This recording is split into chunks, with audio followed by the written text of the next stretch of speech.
పేరుకు అదో సక్సెస్ పాఠశాల, కానీ విద్యార్థులు చదువుకోవడానికి కనీసం తరగతి గదులు కూడా కనిపించావు. చిన్నపాటి వర్షం కురిసినా బడికి సెలవు ప్రకటించాల్సిందే.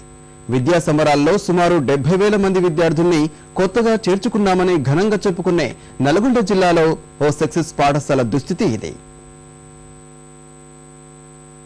ఇది నల్గొండ జిల్లా కట్టంగూరు మండలంలోని మునికుంట్ల సక్సెస్ పాఠశాల. తెలుగు ఆంగ్ల మాధ్యమాల్లో 6 నుంచి 10వ తరగతి వరకు ఇక్కడ విద్యాబోధన జరగాల్సి ఉంది.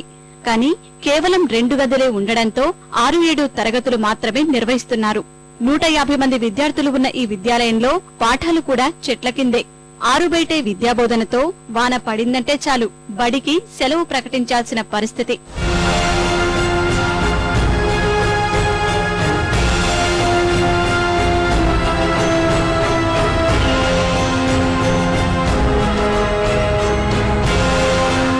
రాజీవ్ విద్యామిషన్ ద్వారా పాఠశాలకు 3 గదులు మంజూరయ్యాయి. పనులు నత్తనడకన సాగడంతో ఇప్పటికీ అందుబాటులోకి రాలేదు.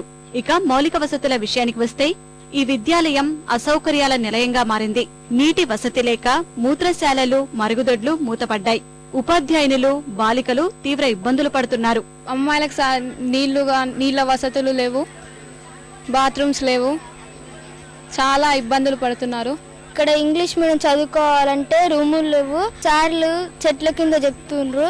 ఊరి ప్రజలు పార్టీ చేయాలనుకుంటే బల్లెకే వచ్చి చేస్తారు, గలీజ్ చేస్తారు. వర్షం వస్తే చాలా ఇబ్బందిగా ఉంది. క్లాసులు సరిగ్గా జరగడం లేదు, ఇంటికి పంపిస్తున్నారు. కాలేజ్ పోవడానికి ఇబ్బందిగా ఉంది, బయటికి పోతుంది. రూములు లేకపోవడం వల్ల చెట్ల కింద కూర్చొని చదువుకోవాల్సిన పరిస్థితి వచ్చింది. గాలి ఎక్కువ వచ్చినప్పుడు సార్ చెప్పేది వినపడకపోవడం, వానగిట్లు వచ్చినప్పుడు చెట్ల కిందనే తడవడం, దానివల్ల సార్లు చెప్పేసి సరిగా అర్థం కావట్లేదు. యూనిఫామ్ రావట్లేదు, మంచిగా షెడ్యూల్ కావట్లేదు.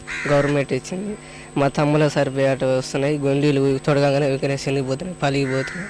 ఈ సంవత్సరం యూనిఫామ్ ఇవ్వాలి. వాస్తవంగా సార్ సక్సెస్ పాఠశాల 6th to 10th 5 తరగతులు సార్.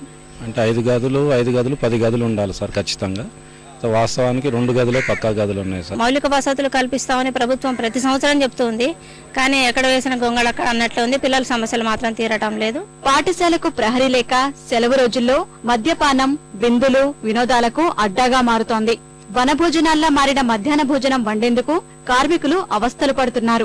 చెట్ల కింద వండాలంటే ఇబ్బంది అవుతుంది. గాలికి ఉడకక ఎట్నో గలీజ్గా అవుతుంది అన్నం, పిల్లలు తినలేకపోతున్నారు. విద్యపై లక్షల కోట్లు ఖర్చు చేశామని చెబుతున్న పాలకులు క్షేత్రస్థాయిలో సమస్యలపై మాత్రం దృష్టి సారించడం లేదు.